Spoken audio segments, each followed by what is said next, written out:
Hey guys, Peter Teloniatis, a physiotherapist here. So today we're going to be talking about ankle strengthening. Oftentimes we sprain our ankle and it causes quite a bit of pain that we have to splint it sometimes, or we have to brace it. Oftentimes our foot is just naturally weak. Maybe we're flat-footed or so. So typically when we're working with ankle strengthening, we automatically think of the heel raises, which are just basically pumping your ankle up and down, right? But there are also other movements that we want to kind of focus on strengthening, including inwards motions and outward motions. And that's how we're going to strengthen and address it today.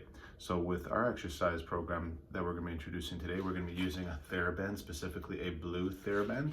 The blue Theraband has higher, heavier resistance, and it focuses more so on catering to muscles that are typically stronger. And so the way that we're going to be using the Theraband is with the use of a chair. So I'm just going to orient you guys a little bit. So here I've kind of come up with a strategy to work on the exercise quite easily. So here we have our chair. It's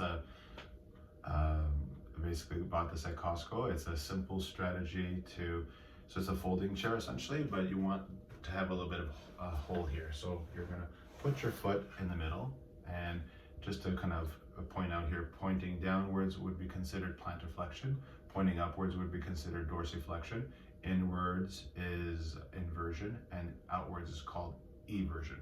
So very simply, you're gonna set up the Theraband, your blue Theraband or your green one, with your foot at the forefoot at the front, not necessarily at the toes, but at the base of your foot there.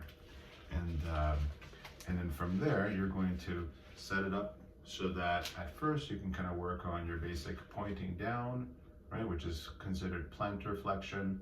And typically when you're working on Therabands, there's going to be a quick recoil back, so you have to kind of slow it down. So I typically suggest 1 second pushing down, and then 3 seconds coming back up. 1 second down and 3 seconds to kind of come back to the starting position. And essentially you can go to 30 repetitions or until fatigue ideally. So that's your plantar flexion. When you're working on dorsiflexion, this is a little trickier, but dorsiflexion has what you can do is you can tuck it under the chair, and that resistance will be, you may need to adjust the knot so that it's on the base of the foot. There, and then once you adjust that,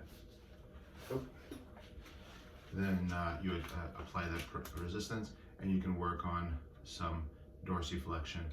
The Theraband wants to pull my foot downwards, and I have to counter that resistance. And again, I'm going for 1, 1, 2, 3, 1, 1, 2, 3, and repeating to fatigue essentially. But if I could do 30 repetitions, that would be great. Once you've completed that, you may want to work on inwards and outward motions. So when you go inwards, you're mostly working on a muscle called the posterior tibialis. It's a muscle that's on the inner shin. And the way that you can work on that is by orienting the knot on the 5th toe, bringing your foot all the way to the other side, anchoring it from your side of your backrest of your chair, and essentially starting off with resistance in maximal eversion, which is kind of winding it up, and then keeping your shin still, and then working on that inward motion. So I may need to adjust it a little bit, so that's kind of more my forefoot. I'm gonna keep my chair still with the rest of my body and with my other hand, and I'm gonna work on that inward motion. And it works quite well. For years, I try to figure out other strategies that patients can work on this inversion. I suggested setting themselves up with a door frame, between the door and a door frame or so, or having a helper, but this strategy works really well.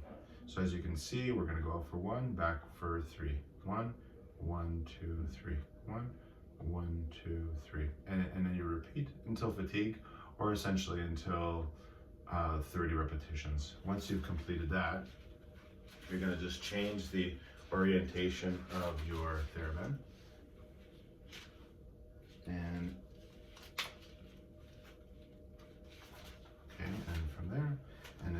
posterior tension in the Theraband.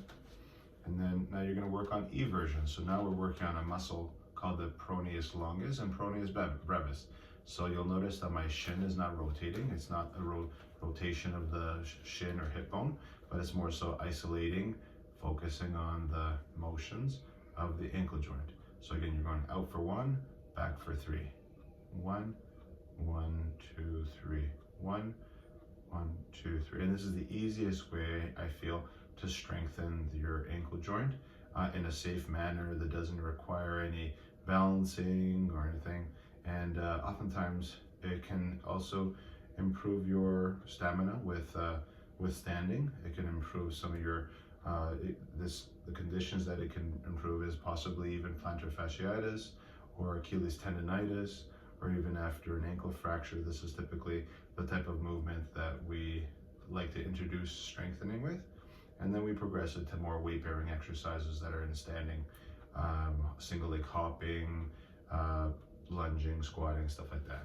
So there you have it. That's your Theraband strengthening exercise program for your ankle. If you have any questions or feedback, you can send it in the link in the comments below, and I'll be happy to respond. Thank you. Have a good day.